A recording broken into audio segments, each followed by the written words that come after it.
let's get back to the porn industry. Savannah, the adult industry's hottest porn star takes her life yesterday. What does that mean? Does it mean that all porn stars are sick and troubled and suicidal? I say no, but I know a lot of people are going to say the opposite. Let's check in with somebody who knows from West Hollywood.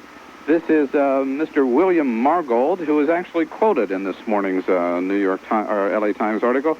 Mr. Margold, thanks for calling in. Thank you for having the show, and thank you for having the faith in us to realize that this is not something that is isolated in the adult entertainment industry, that fame has a tremendous price to pay. In any industry is what you're saying. Any entertainment, particularly any entertainment industry that's under the magnifying glass of the public. The real villain here, if there's any villain at all... Well, let me ask you what your role in the industry is, Mr. Margold. I mean, are you a producer or... No, not a producer. I essentially have been... No, God forbid. I've been involved in every capacity of it, from behind the camera to in front of the camera, for the last quarter of a century. You've made a living in pornography. I've helped make the history of the adult entertainment industry a viable force. What does this suicide of Savannah say to you, then, as far as the adult industry goes? It just simply says that we're under the equal amount of pressure that any form of entertainment industry is, and that what we're going to do now, as I was quoted, is we're going to wake up and create a hotline outreach to the performers, because the performers themselves are not particularly well cared for within the industry that lives off of them. Well, you know, when you think of River Phoenix not so long ago, I mean, it's not like the legitimate, if you will, screen stars don't have their own set of problems. And it's not like the sports stars either. Think of that man who, Donnie Moore, for throwing the pitch in 1986. Think of the suicides that... Well, I can think of a more recent sports star who got more recently into trouble, too. And, yes, and we don't know the end result of that. The tragedy here is that this may wake us up. I certainly hope it does, because the Free Speech Coalition is going to create a helpline. It's going to have a reach-out program to the performers. They're extremely fragile, but all performers are extremely fragile. Why haven't you done it before this?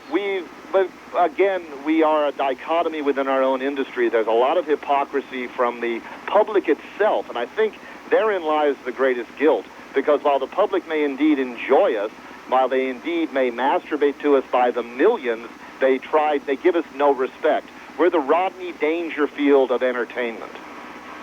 Interesting point of view. Yeah. You know, I'm really glad you called, and I'm glad you're doing what you're doing.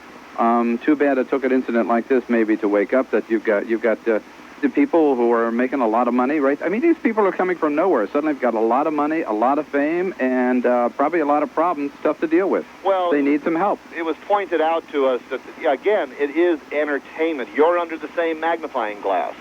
And I'm sure that if you check the rosters of radio talk show hosts, you have your series of suicides as well.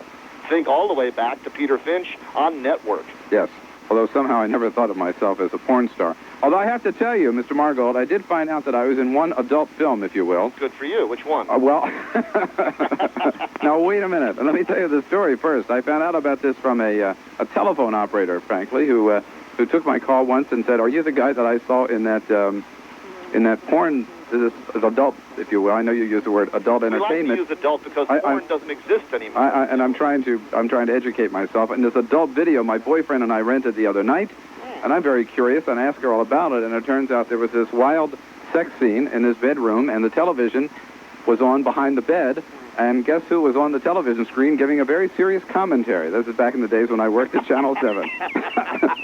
And what really made me angry about that was I was never able to find the video so I could watch that scene myself. But I'm glad someone made good use of my commentary. Mr. Margold, thanks for taking the time to call. Thank you for your caring. All right. It's Savannah who's committed suicide. You hear that gentleman from the adult industry who says this is going to wake us up?